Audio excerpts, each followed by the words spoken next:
I hardly ever wear high heels, so I'm probably going to fall on my face before this is done. I'm supposed to tell you a little bit about the book quickly. Lord of Misrule is a novel about 4 desperate people who are trying to figure out the world from a rundown half-mile racetrack in the northern panhandle of West Virginia on the banks of the Ohio River. They're all homeless in their different ways, or have no home outside of the racetrack. I'm just going to tell you quickly who the 4 characters from whose point of view the novel is written are. The first, the one closest to home for me, is Maggie, a college, she's thought of by the other characters as the lost college girl, kind of a drifter, green on the track, in her mid-20s, but with some kind of a feel for horses. She loves the horses that she finds herself working on and has an instinct for rubbing them, literally.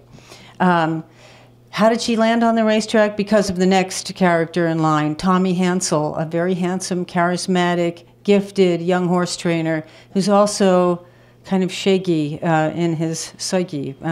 He's unstable, and this is going to mean some trouble for that couple later in the novel.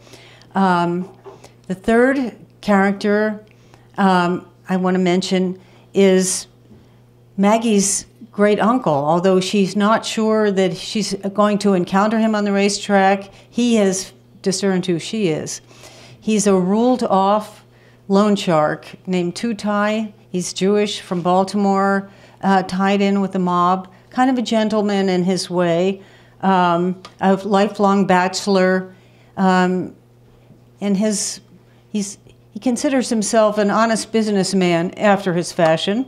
He calls himself a racetrack financier, and he manages to have lots of influence on the track where all of this is happening, called Indian Mound Downs, located exactly where Moundsville State Prison would be, if you know West Virginia. I just vaporized that and put a racetrack there instead.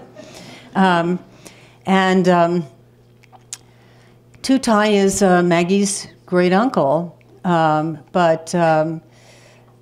tries to protect her in a way on the racetrack, even though she doesn't fully understand their relationship. The fourth character is a 72-year-old African-American groom from around Aiken, South Carolina, in the hunt country. He's been around horses all of his life. He's been on the racetrack since he was 8. He doesn't have very much in the way of letters, although he can reckon numbers quite well. And he's a bit of a root worker. He can do folk magic, and he's not above doing it when the situation is desperate and he needs for a horse to win. Although he's also aware that he can't completely control the results whenever he throws his goofer powder. Medicine Ed says about horse racing. Horse racing, I tell you a secret, he says to Maggie. Horse racing is not no science. Some of them tries to make it a science with the drugs and the chemicals and that. But matter of fact, it's more like a religion. It's a clouded thing. You can't see through it. It comes down to a person's beliefs.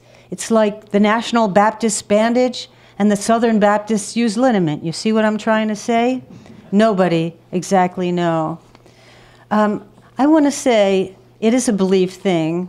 I'd add to that for me, horse racing is closer to art in a way than religion. Like art, horse racing at its best takes vision, imagination, the willingness to take risks, leaps of faith, and above all, beauty. All the books that are in this competition are really beautiful books, beautiful as objects and beautiful in the way that they're written, and I am so grateful to the Tony Ryan Award for calling that to my attention and to everybody else's. Thank you.